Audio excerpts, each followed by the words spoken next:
Alléluia, Alléluia, Alléluia, Alléluia, Alléluia, Alléluia. Moi, je suis le chemin, la vérité et la vie, dit le Seigneur. Personne ne va vers le Père sans passer par moi. Alléluia, Alléluia, Alléluia. Le Seigneur soit avec vous. Évangile de Jésus-Christ selon saint Luc. En ce temps-là, Jésus disait, « Quel malheur pour vous parce que vous bâtissez les tombeaux des prophètes, alors que vos pères les ont tués. Ainsi, vous témoignez que vous approuvez les actes de vos pères, puisque eux-mêmes ont tué les prophètes, et vous bâtissez leurs tombeaux. C'est pourquoi la sagesse de Dieu elle-même a dit, « Je leur enverrai des prophètes et des apôtres. Parmi eux, ils en tueront et en persécuteront. Ainsi, cette génération devra rendre compte du sang de tous les prophètes qui a été versé depuis la fondation du monde, depuis le sang d'Abel jusqu'au sang de Zacharie, qui a péri entre l'autel et le sanctuaire. Oui, je vous le déclare, on en demandera compte à cette génération.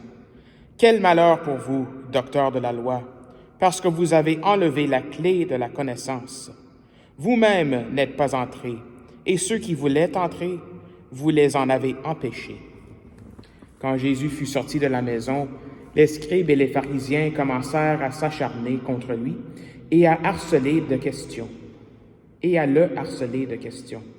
Ils lui tendaient des pièges pour traquer la moindre de ses paroles.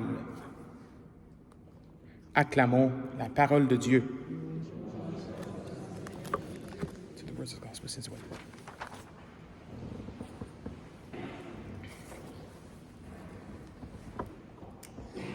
Alors, le répond du psaume aujourd'hui, c'est tellement beau de le répéter. Le Seigneur a fait connaître son salut. Même aussi, c'est beau de répéter cette première lecture. On le fait dans la liturgie des heures comme prêtre et laïcs qui font la liturgie des heures aussi. Le cantique des Éphésiens, je pense que c'est les jeudis soirs, en tout cas, c'est un des soirs, mais en tout cas, c'est le cantique des Éphésiens. Mais le psaume aujourd'hui, le Seigneur a fait connaître son salut. Oui, mes frères et sœurs, le Seigneur a fait connaître son salut à travers tellement de différentes manières.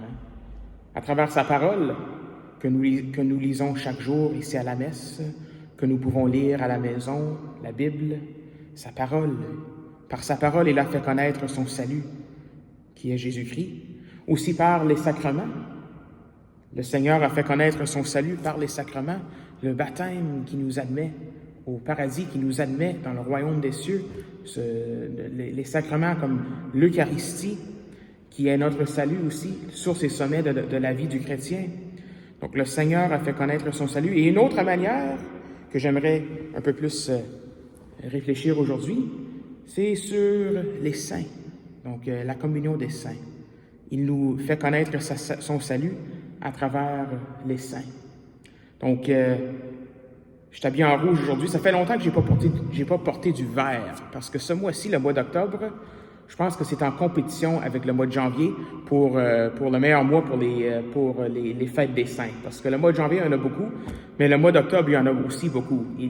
On a célébré la petite Thérèse le 1er octobre, on a célébré Sainte Thérèse d'Avila l'autre jour, on a célébré Saint François d'Assise, on va célébrer demain Saint Luc, aujourd'hui on célèbre Saint Ignace d'Antioche, et hier, Madame Marguerite Diouville, c'est ça, Sainte Marguerite Diouville. Donc, je n'étais pas là hier, mais vous avez célébré ça hier, sans doute. Mais Marguerite Diouville, d'une façon spéciale, on peut penser à elle parce qu'elle a eu un impact, si on veut, indirect, ici à la ville d'Ottawa. Donc, son charisme, c'était de bâtir des hôpitaux, servir les pauvres. Elle accueillait tout le monde dans son hôpital. Elle a réformé, elle a sauvé l'hôpital général de Montréal, en fait, parce que c'était en faillite financière, donc en banqueroute. Donc, les sœurs sont rentrées, ils ont tout arrangé ça. Ils ont permis que tout le monde puisse accéder à cet hôpital-là. Pas juste les hommes, mais les femmes, les soldats, les orphelins, les orphelines, etc. Et la personne qui s'est inspirée de ça, c'est Mère Bruyère. Mère Bruyère qui a fondé l'hôpital ici, l'hôpital Bruyère, qu'il y en a encore qui reçoivent des soins là-bas, à l'hôpital Bruyère.